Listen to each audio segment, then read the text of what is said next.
Hey dreamer, tonight we're entering a world with fewer luxuries than your least favourite camping trip, more unpredictability than your Wi-Fi signal during a storm, and more exhaustion than trying to explain your job to relatives over the holidays. We're diving 30,000 years back in time, where a good day means you don't freeze, starve, or get trampled by something with horns and bad intentions. A time before phones, pillows, or processed food. Before we dive back in time, I'm going to ask you for a favour. Take a moment to like this video and hit that subscribe button. That way you're helping this channel more than you think. You're part of what keeps these videos going, so thank you for that. And I'm curious, where are you listening from, and what's your favourite history topic? Now dim the lights, get cozy, and let your shoulders drop. Take a deep breath and enjoy being comfortable, because life 30,000 years ago was everything but comfort. Have you ever wondered what life was like 30,000 years ago? What did breakfast look like when you couldn't just toast a bagel but had to go find it? Alive, and very fast. Was there a designated poop zone? Or was it a choose-your-own-adventure situation? And what did flirting look like in a time before breath mints or vowels? Well, congratulations, you've just woken up 30,000 years in the past. The air smells like smoke, damp fur, and someone else's breath. The fire has burned low, your toes are freezing, and your cousin just stepped on your hand. And just like that, your day begins. Good luck. You open your eyes to the soft light of dawn leaking through a curtain of stitched animal hides. Your bed is a pile of furs over packed earth, still damp from last night's condensation. Someone has already stoked the embers in the fire pit, and the smoky warmth barely cuts the bite of morning air. You slept curled like a pastry next to two other clanmates, and someone's elbow is still in your rib cage. You lie there for a moment, adjusting to the smell of wet fur and cooked marrow. Everything you own is either touching you or being used as a blanket by someone else. You attempt to stretch, but you're boxed in on both sides by limbs and at least one unidentifiable foot. One of your toes is completely numb. It may have frozen, or it may have given up on you. You roll over slowly, careful not to wake the clan elder beside you, who snores like a mammoth caught in a wind tunnel. On your other side, a child is drooling into your hair. You make a mental note to rinse with ash and bark later. Or never. Hair care is a luxury reserved for people who aren't sleeping next to 5 other people and have smoke in their lungs and ash in their scalp. Your breath rises in visible clouds as you sit up. The air in the shelter is sharp, full of smoke and the unmistakable scent of damp human. It is the kind of smell that clings to your soul. The hides that form your home flap slightly in the wind, and a cold draught snakes in through the seams, letting you know that privacy and insulation are both lies told by warm people. You scan the shelter for your belongings. Your belt pouch is under someone's thigh. Your outer fur has been kicked to the far end of the room and now belongs to the dog. You retrieve it anyway. He growls a little, but seems to understand that you're too tired to care if he judges you. You wrap yourself in the fur, stiff from the cold, and shuffle toward the hearth where someone has coaxed the embers back to life. You silently thank them. Then you remember it was your job to keep the fire going. You say nothing and hope no one brings it up later. Someone is already chewing on a bit of leftover bone. You nod at them. They grunt in reply. This is morning conversation. Polite, efficient, non-verbal. You sit near the fire and hold your hands out to it, fingers cracked from dry wind and constant scraping. The warmth is uneven, like a bad relationship. It promises comfort but only delivers enough to keep you from leaving. A few others begin to stir, someone groans, someone else farts. The dog sneezes and immediately begins licking something best not identified. A baby starts wailing, possibly from hunger, possibly just participating in the general vibe of existence. You close your eyes and take a deep breath of smoke and responsibility. The clan elder mutters something about a dream involving fish. This is taken seriously. Dreams are considered messages, possibly from ancestors, or possibly from dinner. The fish dream may mean the river is thawing, or it might just mean the elder wants fish. Either way, someone is going to check the traps later. You pull on your footwear, which is less shoe and more slightly a dried leather sock held together by wishful thinking. One of them is damp. You pretend not to notice. You stand up slowly, every joint clicking like firewood snapping under pressure. Outside, the skies are dull grey.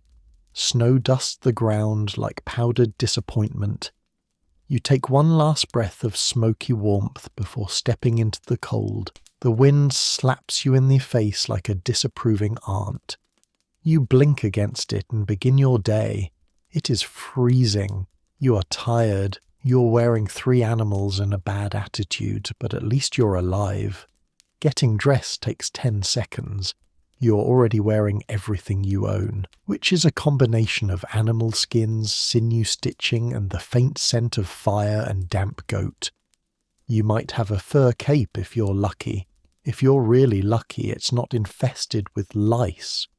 Fashion is less what's in season, and more what hasn't rotted yet.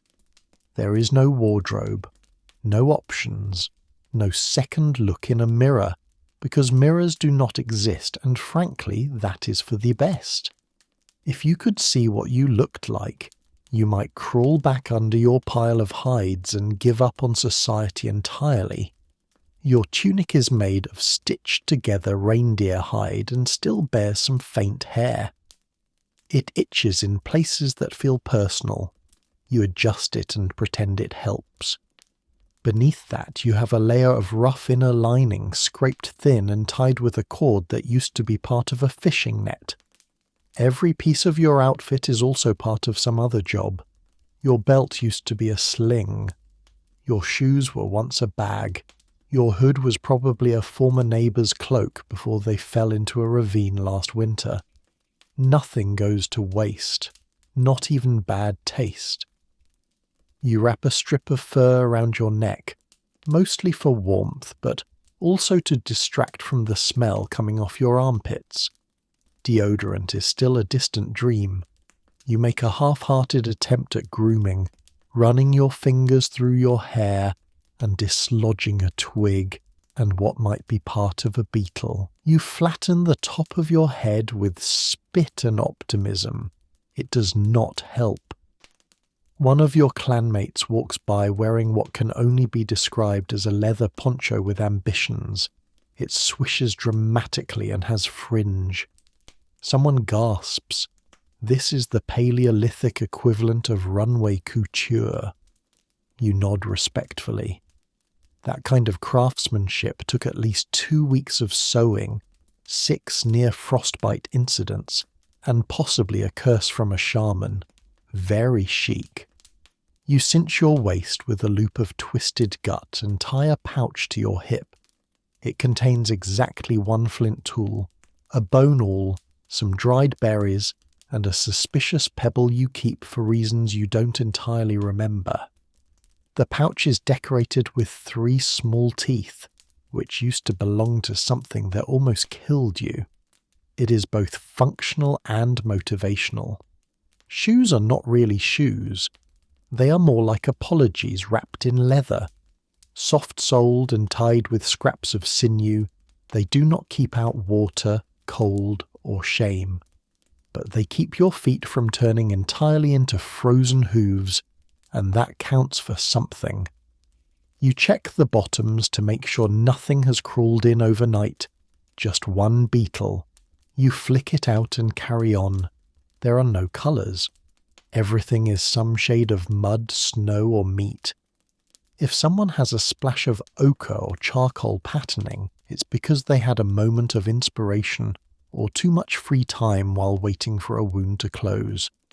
Personal expression is allowed, but only if it doesn't interfere with staying alive. You tuck a sharpened stick through a loop in your belt and pretend it makes you look competent. You add a shell necklace for flair, which clinks when you walk and may or may not scare birds away. Someone once told you it looks nice. You've worn it every day since because compliments are rare and life is short. There is no concept of matching. No one cares if your leggings and tunic go together. The only question that matters is whether they smell less than you do. Your outfit does not spark joy, but it does spark friction, which is helpful when you're cold and trying to start a fire with your thighs. And now, fully dressed in your finest collection of scavenged fur, stitched sinew, bone buttons, and mild regrets, you are ready to face the world. You look like a survivalist fell into a glue trap, but you are warm, you are covered, you are mostly lice-free. That is the Paleolithic version of glamour. There is no bathroom. The forest is the bathroom, and that means every morning starts with a quick, awkward walk through frostbitten grass, desperately trying to find a spot not already claimed by someone else, or a wild animal with boundary issues. You've brought a stick, not for defense, for wiping. Toilet paper is still thousands of years away. You step out of the shelter into cold air that hits your face like an insult. It is not a gentle nudge. It is a slap. A reminder that life is brutal and so is the wind. Your breath fogs up instantly and curls around your face like a smoky sigh. Your knees crack like dry twigs as you move, your joints clearly unhappy with this whole walking around in the cold plan. You shuffle away from camp, head down, trying to look casual, nonchalant, like you're just going for a brisk, thoughtful stroll. You are not. Everyone knows what this is. Everyone knows, because everyone has to do it. And yet, you still pretend. This is the dance, the shuffle, the glance over the shoulder, the sudden veer into some bushes, a universal choreography of shame and basic biology. You pass by a tree that someone else clearly claimed yesterday. You don't ask how you know, you just know. And you do not look directly at it. You respect the code. You give the tree a wide berth and keep walking. Somewhere in the distance a bird screeches, possibly in judgment. The forest is cold and quiet. Too quiet. Somewhere off to your right something growls. Not loudly, not close, but enough. Could be a bear, could be a boar, could be a very sleep-deprived raccoon with no tolerance for intruders. You speed up a little. Every twig that snaps underfoot feels personal. You finally find a spot behind a fallen log. It's not perfect, but it offers just enough cover to pretend this is private. You do a quick check. No nearby eyes, no visible footprints, no angry wildlife. You begin the routine. It is not glamorous. It is not graceful. You squat with the stiff determination of someone who gave up on dignity a long time ago. The cold bites into your knees. Your thighs tremble. A breeze hits your exposed skin with the cruel clarity of regret. You breathe through your mouth. You try to think of anything else. Warmth, fire, soup, literally any era that includes plumbing. You reach for your stick. A carefully selected branch, lovingly chosen yesterday for its texture and ergonomic potential. Smooth on one end, vaguely sinister on the other. You use it with the resigned efficiency of a person who knows this is the best technology available to them. You do your best. You do not feel clean. You do not feel proud. You just feel done. There is no soap, no sink, no hand sanitizer with a faint lavender scent and comforting lies. You find a clean patch of snow and scrub your hands with it, until your fingers go numb. You tell yourself it is basically the same thing. It is not. But the cold helps you forget how bad it actually is. You rub your palms against your thighs, trying to wipe away the lingering sensation and also your memories. You stare up at the treetops for a moment, wondering how this became your life. Then you sigh, stand up slowly, and adjust your furs. You walk back toward camp like a soldier returning from battle, eyes low, pace steady. No one says anything, they never do. You pass someone else on their way out, clutching their own carefully chosen stick. You nod, they nod back. A sacred exchange. This is how bonds are forged, not through shared hobbies, but through shared suffering. Back at camp, someone is crouched over the fire, stirring something that smells like old onions and compromise. You sit down near the flames and hold your hands out, grateful to feel anything again. A child sneezes, someone scratches, someone else quietly mutters about the wind. Life carries on. You stare into the fire and imagine the future. A warm room, a clean seat, a door that locks, a shelf of reading material, a soft roll of paper within arm's reach. There is no cereal, no coffee, no quick grab and go. Breakfast is a leftover bone you gnaw on while silently judging how loud other people chew, or maybe some foraged roots from yesterday that still taste like mud. If someone scored a bird or a lizard, congratulations, it's grilled disappointment. Your stomach growls like a warning bell, and everyone else's does too. You all pretend it's fine. You sit cross-legged near the fire, holding a charred stick that was once part of something edible. Maybe. The meat is gone. Just a bit of sinew clings to the edges like hope. You chew it anyway, trying to convince yourself its flavour. Someone next to you gnaws on what might be boiled moss. No one asks questions. Breakfast is not a time for conversation. It is a time for survival, chewing, and pretending that ash is seasoning. The fire crackles gently, throwing faint light on a collection of half-awake humans wrapped in furs and regrets. Everyone stares into the middle distance like they're waiting for a food delivery that will never come. One of the elders mutters about the time they found a whole egg once. An egg. Everyone goes quiet out of respect. Someone offers you a piece of dried root. You accept it with the solemnity of a wedding vow. It's stringy and bitter, and tastes like what sadness might taste like if it grew underground. You chew slowly, pretending it's helping. It's not. Your stomach makes a noise like a small, angry animal trapped under a rock. You gently shift your position and try to look dignified. A child throws a pebble into the fire. Their parent grunts at them.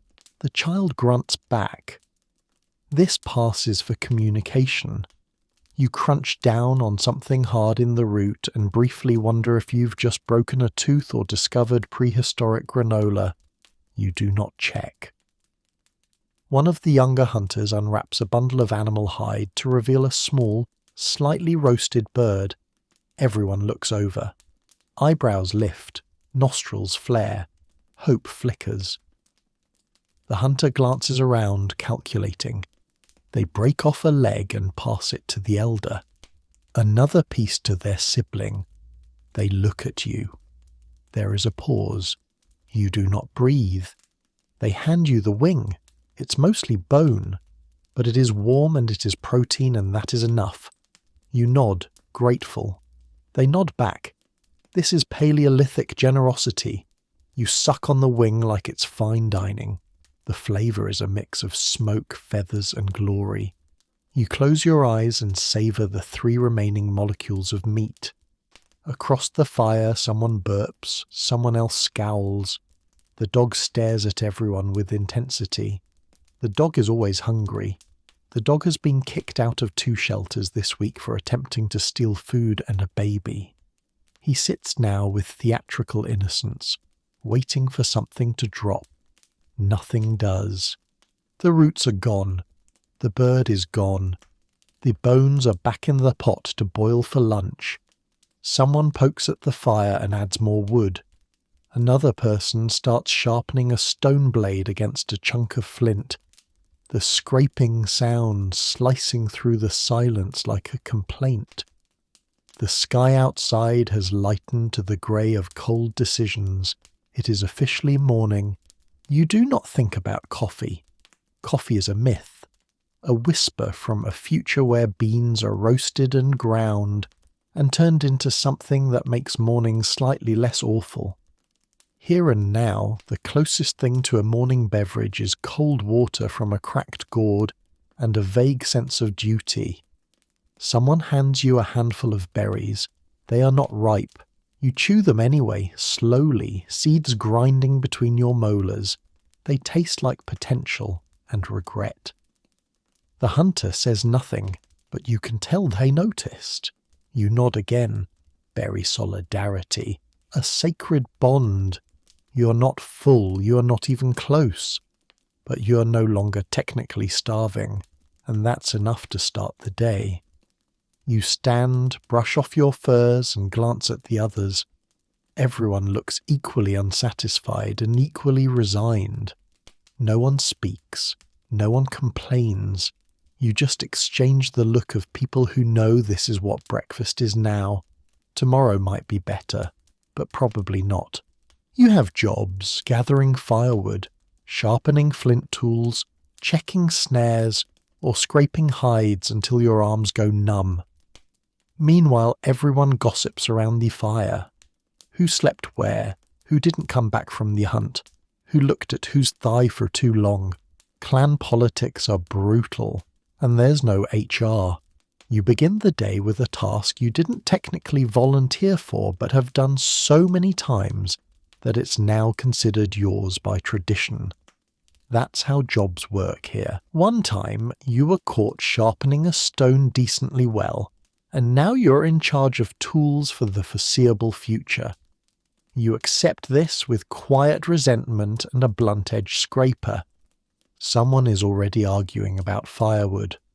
There isn't enough. There's never enough. The last person sent out returned with a bundle so small it could barely toast a mushroom. They are now pretending to be busy weaving a net while quietly sulking into their collar. You decide you'll have to go later and fetch some yourself. Again, your current task is scraping hide. It is a large, slightly stiff, partially frozen mess of fur and animal skin that once belonged to something vaguely aggressive. You do not ask questions about its origin. You just squat next to the rock pile, lay the hide across your knees and start scraping with a flint tool that has seen better days. Bits of flesh flick off with each pass. You pretend it's satisfying. It is not. Nearby, two older women are gutting a fish and gossiping with the precision of professional spies. Apparently someone fell asleep next to the wrong person last night, and now their tent smells like betrayal. You pretend not to listen, but you absolutely listen. Everyone does. The gossip is part of the fuel that keeps this group functioning. That and dried meat. But mostly gossip. A teenager sharpens a spear nearby and pretends to be above it all, but even they glance up when someone mentions that the shaman's apprentice might be pregnant. You scrape a little faster. The hide is curling at the edges, resisting your efforts like an opinionated relative. You press harder. The flint nicks your thumb. You curse under your breath and wipe it on your fur. A man returns from checking the snares and announces to no one in particular that they caught a rabbit. It's small. Very small. You squint at it. It looks more like a furry shrug. Still, everyone applauds like it's a bison. The man beams with pride. He's already planning how to retell this story in 10 different versions by dinner. Someone passes by carrying a basket of mushrooms. They look smug. You don't trust mushrooms. Half of them are edible, half are hallucinations, and one of them once made a hunter forget his own name for 2 days. But they're here, so they're getting added to the communal stew. You brace your stomach in advance. Scraping continues, your hands ache, your shoulders complain. You switch positions and immediately regret it as the hide slips and slaps you in the face. No one notices, or they pretend not to. You decide that counts as mercy. Across the fire, the clan elder is telling a story about the time they scared off a bear with just a shout. The bear might have been a raccoon. The shout might have been a sneeze. The details vary with each telling. Someone throws a bone to the dog. The dog catches it mid-air and looks smug for the next half hour. Another person trips on a rock and blames the spirits. A child steals a berry from someone's pouch and is chased for 3 laps around the fire. It is a normal morning. You finish scraping, your hands raw, your ears full of secrets.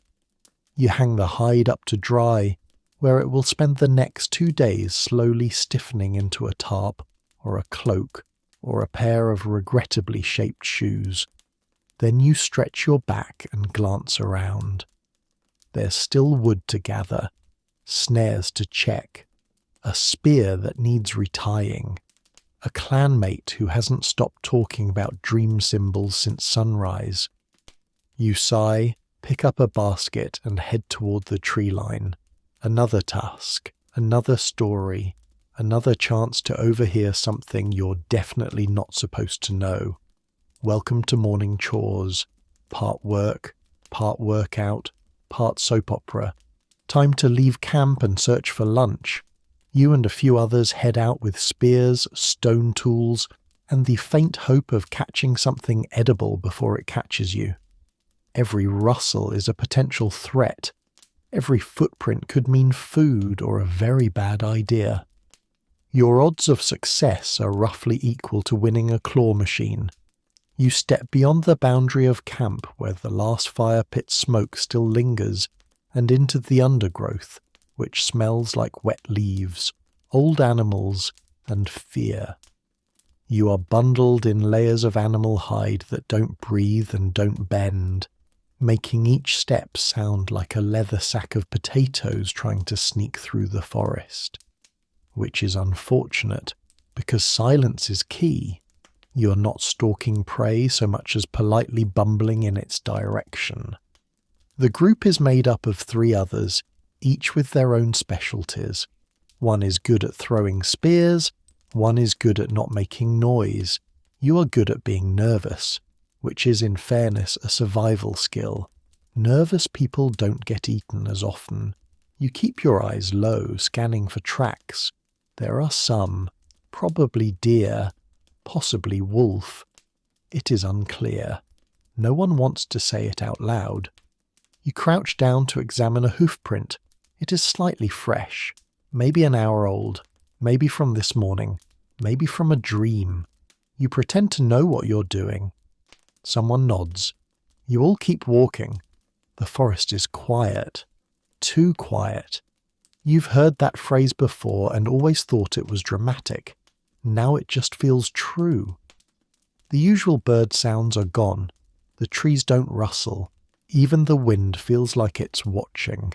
You adjust your grip on your spear and tell yourself you are the apex predator, even though your left sandal is falling apart and you forgot to bring snacks. You pass a broken branch, a few tufts of fur, some droppings. Everyone nods again like they understand the meaning.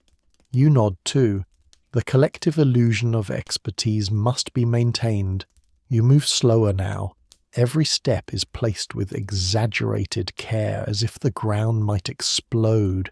You do not speak, you barely breathe. This is what hunting is, not running and stabbing, but creeping and hoping. A rabbit bolts from the bushes. Your entire group panics in synchronized silence.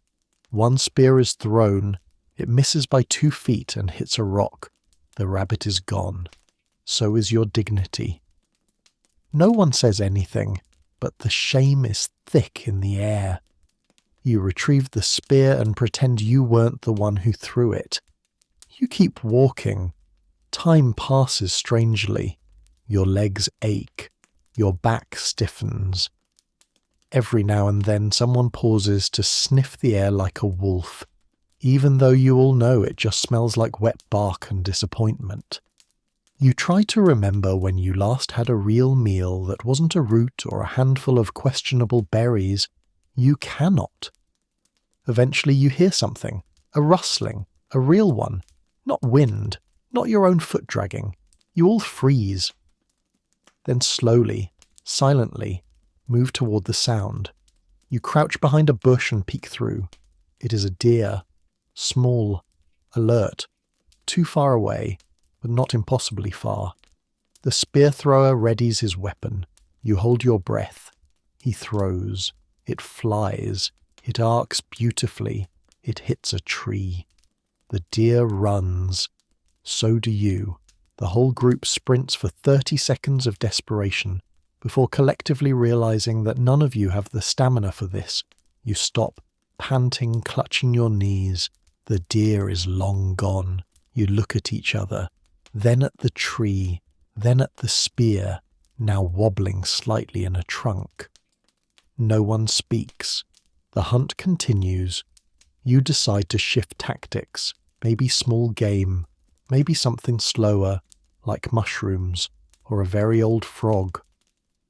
You trudge deeper into the woods, senses still alert, hope still flickering like a stubborn ember.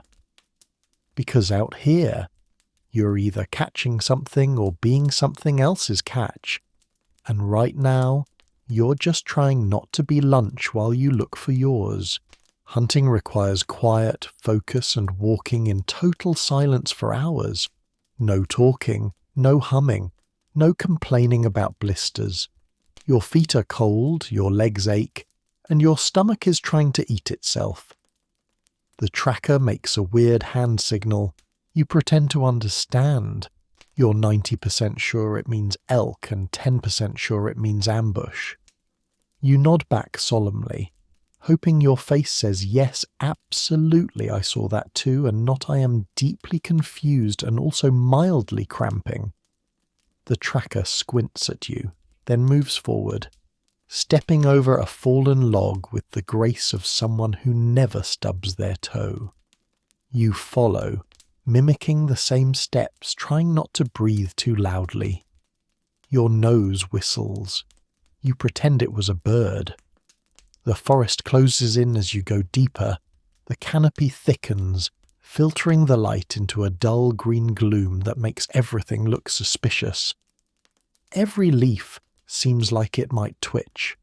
Every twig on the ground dares you to step on it. The air is heavy with damp moss, wet bark, and the pressure of expectation.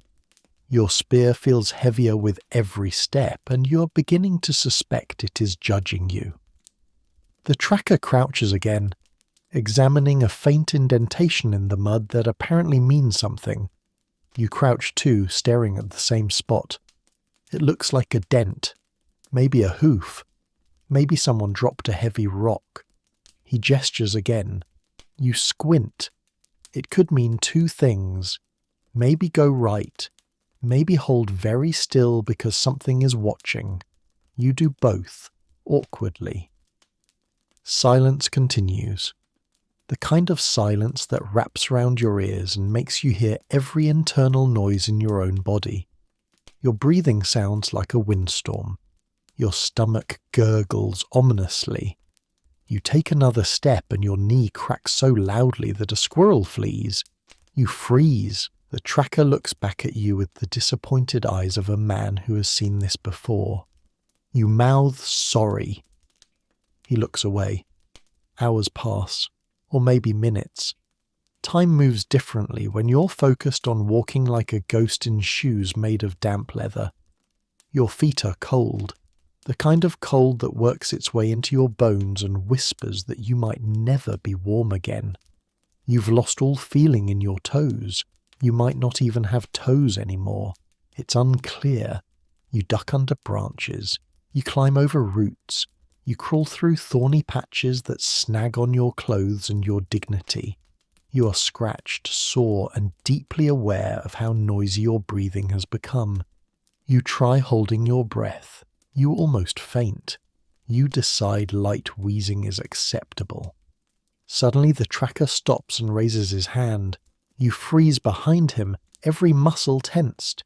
You hear it too, a faint rustling. Not wind, not you, something large. You clutch your spear, heart pounding. The tracker points. You see a shadow move through the brush. Big. Too big. Not an elk. Not unless it has recently started weightlifting. You both stand motionless, watching.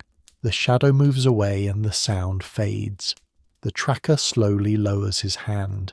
You both exhale at the same time. That was not lunch. That was something that eats lunch. Possibly you. The tracker changes direction, and you follow, trying not to trip on anything important. You step over a log, then immediately fall into a puddle. A cold, muddy, shame-filled puddle. You scramble out, dripping. No one laughs, but the silence feels smug. You carry on, damp, tired, hungrier than ever. You glance at the tracker and wonder what he eats when no one's looking. He seems too calm, too dry, possibly magical.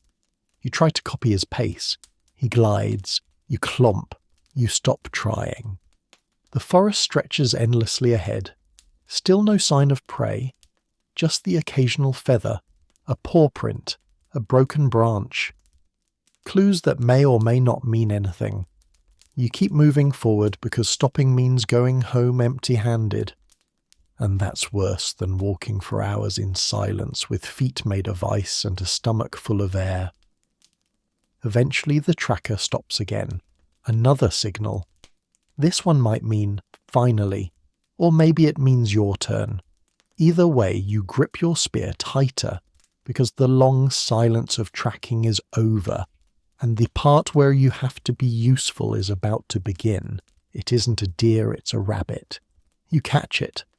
Somehow, against all odds, gravity, and your own coordination, the rabbit bolts from the brush just as you're about to sneeze.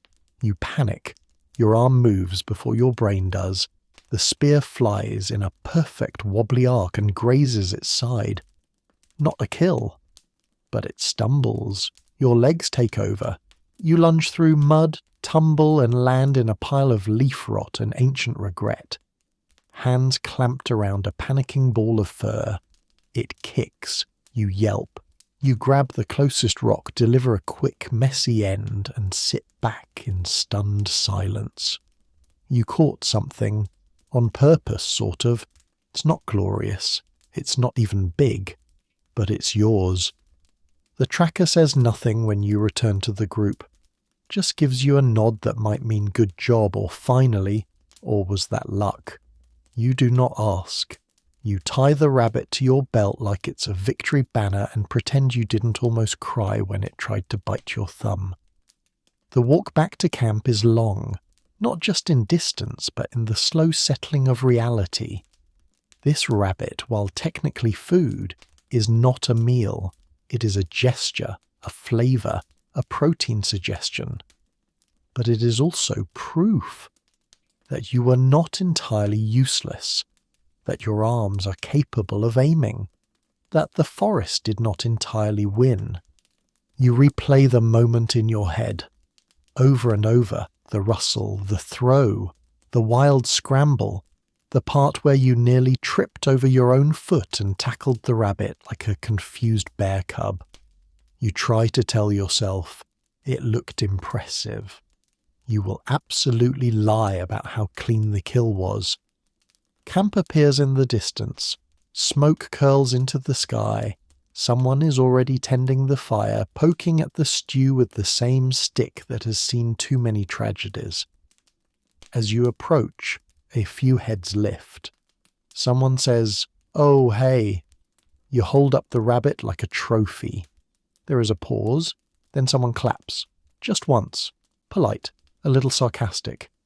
Another nods and says, "Small game is important too." You smile like that's enough, even though you know what they mean. Important, not impressive.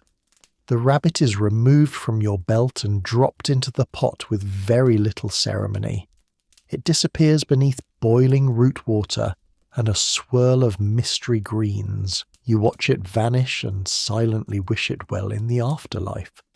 You tell yourself it will at least improve the flavour. It probably won't. You settle onto a flat rock near the fire. Your legs ache. Your arms are sore from tension and rabbit wrangling. Your palms sting from gripping stone. You feel exactly like someone who fought a battle with a woodland creature and barely won. Nearby, a hunter describes the fresh tracks of something large they almost caught.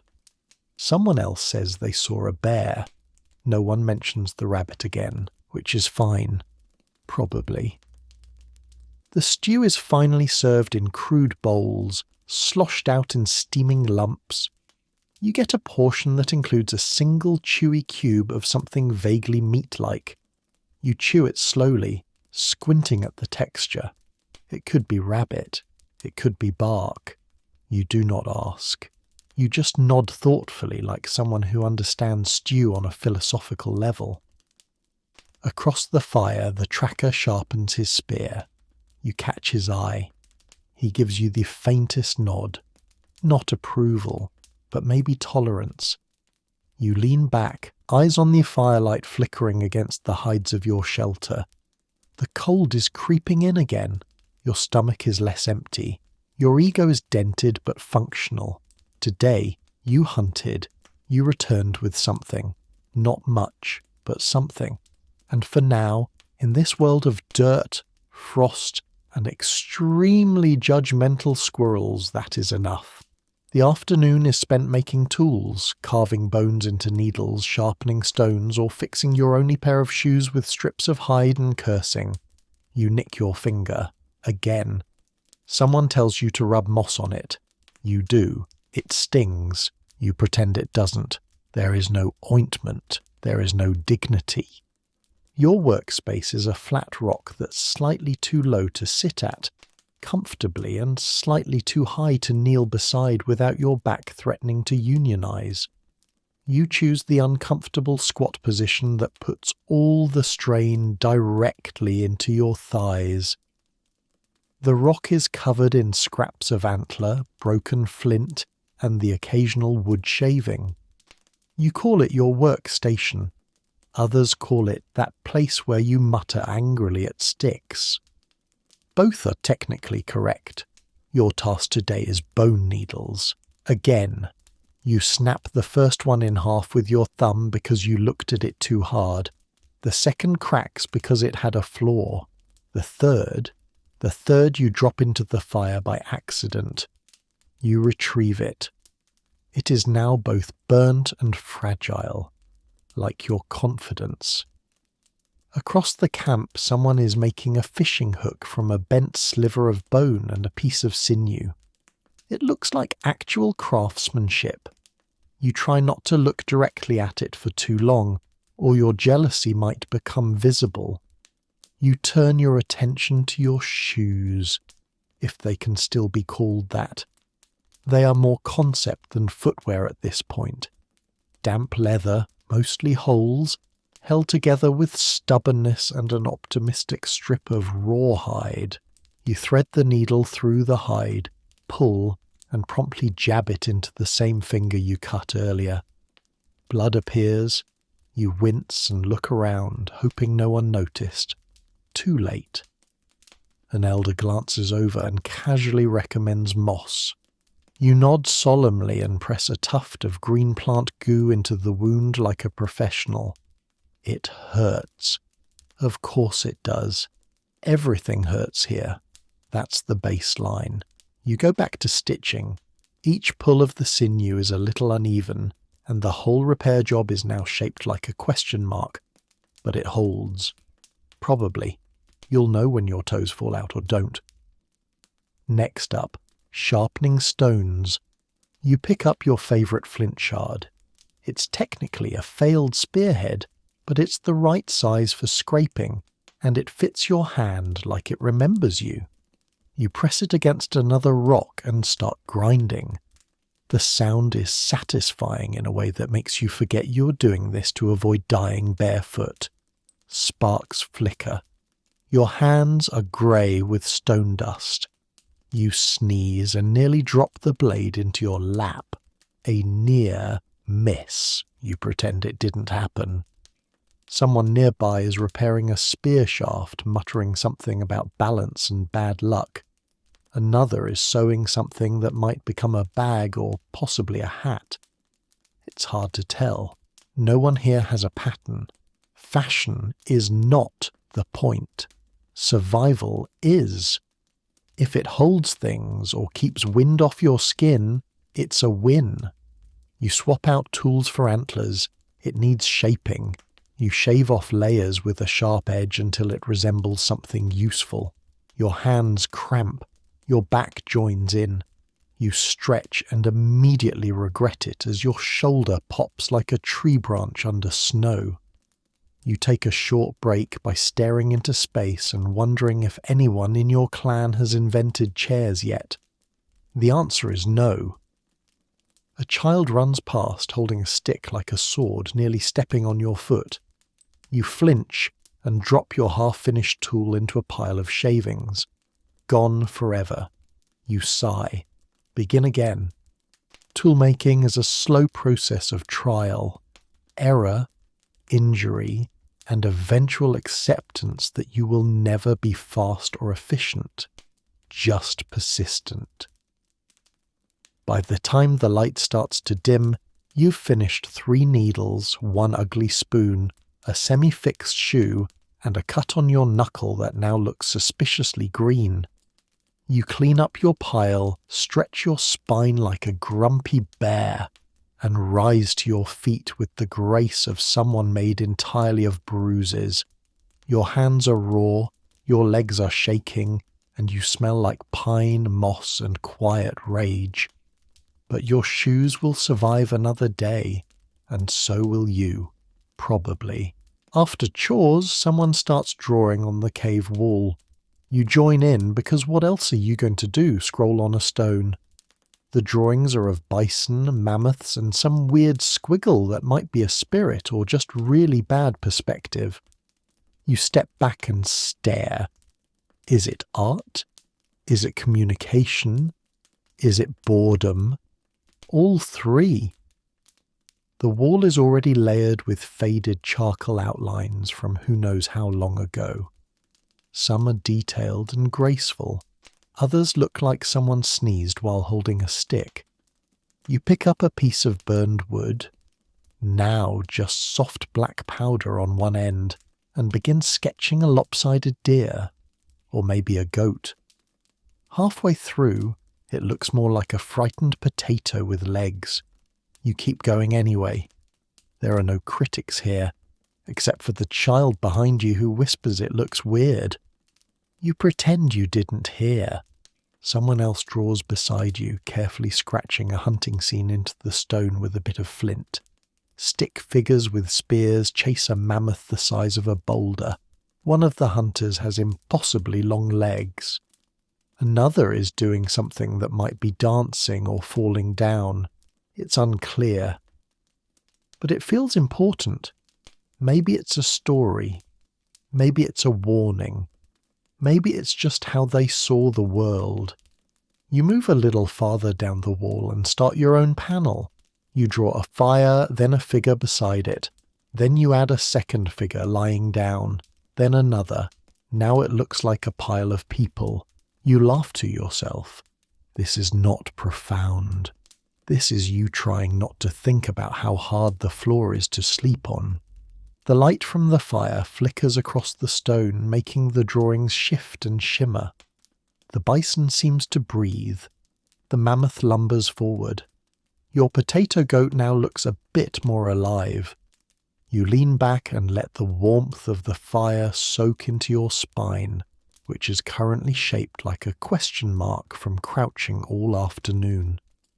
Someone brings over a bowl of crushed ochre and mixes it with animal fat. The red paint smells like meat and dirt. You smear a handprint on the wall, then another. Suddenly the cave is a gallery of fingerprints. Layers of people saying I was here without saying a word. One of the kids presses both hands onto the stone and then drags them down like spooky ghosts. Everyone laughs. It's morbid. It's also relatable. You try again with charcoal. This time you draw something that might be you. A little figure holding a spear. Beside it, a rabbit. The proportions are wildly inaccurate. The rabbit is twice your size. No one corrects you. Someone draws a sun above it and adds a bird in the corner. The story changes again. You think about the hunt earlier, about the way the spear shook in your hand, about missing, about chasing, about catching that rabbit in the mud and the strange swirl of pride and guilt that came with it. And now you've turned that moment into a picture. Not to brag, not to teach, just to remember, to make it real. The cave walls do not judge. They hold your awkward animals and lumpy hunters and strange wavy spirits like they're all equally valid. Maybe they are. Maybe this is your version of shouting into the void, but with chalk. Maybe in 10,000 years someone will walk into this cave, look at your drawing and think, more people add more things. A bird, a fish, a spiral, a face. None of it matches.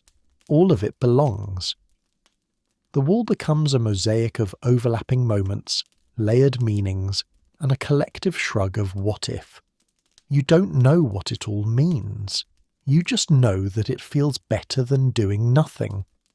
Eventually your charcoal runs low and your fingers are stained red and black. You wipe them on your furs and sit back against the cave wall, beneath the images. It's quiet again, not solemn, just still. You stare up at the lopsided rabbit and your stick figure beside it. Not perfect, not even close, but it's there, and maybe that's the point. A silence settles, broken only by the soft crackle of fire and the sound of someone nearby slowly and dramatically chewing a root. You glance around the cave. Some people are still drawing, others are dozing, and one person, sitting just across the fire, is staring at you with the kind of vague intensity that could mean many things. Admiration, judgment, hunger. Or maybe they're just enjoying your very expressive forehead. You look away, then back, just to check. The eye contact lingers for a second longer than necessary, and just like that, it begins. Not a romance, not even a conversation, just the possibility. Because out here, where words are few and personal hygiene is mostly symbolic, flirting is mostly lingering eye contact and offering someone the slightly less burnt piece of meat. Flirting is mostly lingering eye contact and offering someone the slightly less burnt piece of meat. Compliments are limited. You might say someone has strong teeth or respected shoulders. If they laugh, you're in. If they grunt and walk off, you try again next solstice. There are no love letters, no scented oils, no poetry under moonlight unless you count the occasional out-of-tune humming near the fire that may or may not be romantic. The only dating app is sitting close enough during mealtime that your furs brush slightly and nobody moves away. This is a world where emotional availability is mostly measured in proximity to the food source and how much mammoth you're willing to share. You sit near the person now, not too close, just enough. You hand them a chunk of something edible and significantly less charred than the rest. They glance at it, then at you, then at the fire. It's impossible to tell if that means interest or indigestion. You decide to interpret it optimistically. Conversation is limited. The language is still developing and nuance is not a strength. Saying the wrong thing is as easy as misusing a grunt or raising your eyebrow the wrong way. Once someone tried to compliment another person's spear-making skills and accidentally implied their mother was shaped like a rock. They did not speak again until spring. You try anyway. You say something like nice hands. The response is a blank stare. You pivot to fast legs. No reaction. You panic and mutter good forehead. They nod. You relax. Progress. There is a subtle dance to all this. Not a literal dance. That only happens during festivals or when someone finds fermented fruit and the music is mostly just drumming on a log. No, this is the social dance. Glances, shared tasks, the silent passing of food. That moment when you both reach for the same stick and neither of you pulls away right away. Then someone coughs and ruins it. You carve a little extra carefully today, just in case someone is watching. You sharpen your flint tools with what you hope is a confident air. Your shoulder muscles are flexing more than usual. You stir the stew like it's an art. It's not, it's sludge. But still. Sometimes there are gifts. A shiny stone, a piece of pretty bark. Once someone gave a dried frog to their crush. It did not go well. You once offered a fur with minimal lice. That got a smile. You held on to that smile for 3 weeks. If things go well, you might sit together during the evening meal. If they go really well, maybe you'll sleep on the same side of the fire. Not together exactly, just nearby. Closeness without contact. It's basically an engagement. Of course, there's always risk. You misread a look. You overcook a gift. You say something dumb like I like your knees and suddenly someone else is sitting where you used to be. You pretend you weren't trying anyway. You tell yourself maybe next time. As the sun drops, the cold creeps in. The fire is stoked high. Everyone piles into the shelter and wraps in furs like anxious burritos. The smell of smoke, sweat, and animal hair is strong enough to peel paint. If there were paint. Someone snores. Someone else mutters in their sleep. You pretend not to hear it. You clutch your bone necklace and hope the spirits are in a good mood. The warmth of the fire only reaches so far. Beyond its flickering light, the darkness thickens like soup left too long on the coals. Shadows stretch across the cave walls, playing tricks on your tired mind. A mammoth drawn earlier now looks like it's raising one eyebrow at you. You adjust your sleeping position and try not to make eye contact with the artwork. Your bed is the same as last night. A few flattened furs over a patch of packed dirt that has a slight dip where your hip goes. It's not comfortable, but you've convinced yourself it's broken in. You wedge yourself between 2 clanmates and pretend you're not crushed under the weight of someone else's thigh. There is no such thing as personal space here, only layers of shared body heat, and the unspoken rule that whoever rolls over first loses the warmth battle. You pull the fur tighter around your shoulders, tucking your nose into the hide's edge to block out the worst of the smells. It doesn't work. Everything smells like wet dog and regret. The fur was once a noble creature, possibly a wolf or a very disgruntled badger. Now it is a blanket that holds the memory of every damp night it has endured since becoming part of your bedding. Someone coughs, someone else shifts and accidentally kicks you. You don't react. This is normal. You try to focus on the fire's crackle, the soft rhythm of breathing, the occasional spark that leaps and dies in the ash.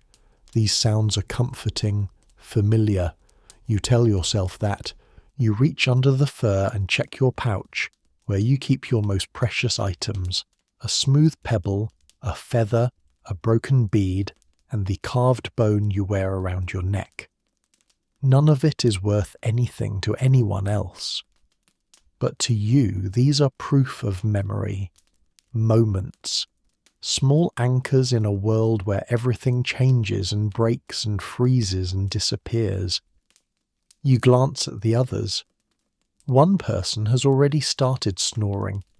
It sounds like a bear with sinus issues. Another is curled in a shape that defies normal anatomy, somehow balancing their head on a pile of bark like it's a pillow. A child mumbles something in their sleep, then rolls closer to the fire. Someone gently pulls them back before their hair catches. Teamwork. The smoke from the fire hangs low, seeping into everything. Your eyes sting. Your lungs quietly protest. But without it, the cold would win. The wolves would come closer, and the night would feel longer. So you breathe it in and tell yourself it's good for keeping bugs away. And spirits, probably. Outside you hear the faint cry of something in the distance.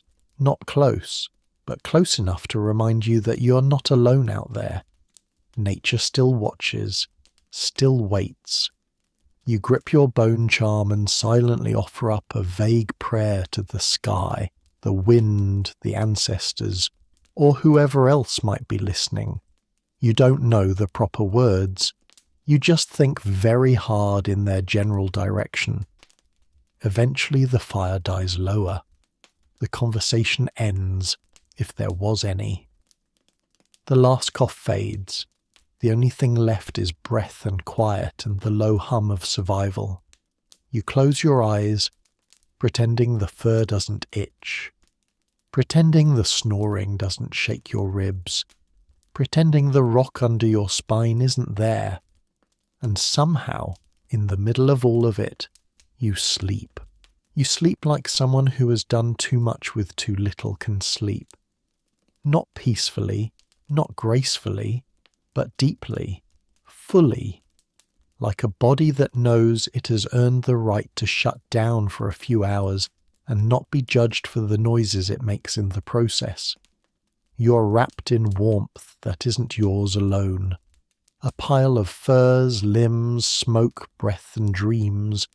A human knot, imperfect, tangled, and quietly indestructible.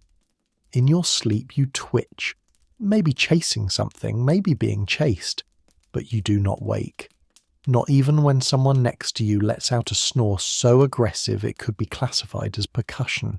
You stay curled, steady, tucked into the soft belly of the world, like something small and stubborn that refuses to disappear.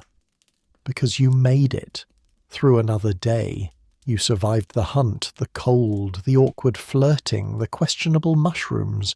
You carved, you scraped, you bled on your tools, you nearly set your eyebrows on fire, and you still managed to draw a rabbit the size of a mammoth on a wall because you could. You did not have enough food, or enough sleep, or enough privacy, but you had people, fire, a story, and a rock to rest on, which, in your world, counts as luxury, and maybe, lying there in the dark, clutching a carved piece of bone you barely remember the meaning of, you feel a flicker of something that could be peace, not comfort, not certainty, just a soft moment where nothing is trying to eat you and the fire still glows. That is enough. So tonight, as you settle into your own warm bed, centuries and continents away from cold caves and elbowed ribs, maybe whisper a quiet thank you to your very distant ancestors, the ones who built nothing but managed everything, who didn't have pillows but still made it to morning. Because history is not always about kings and battles and inventions. Sometimes it's about a single person making it through one long day, one sharp rock, one burnt meal, one wild rabbit at a time. And somehow becoming the beginning of everything. Good night, dreamer.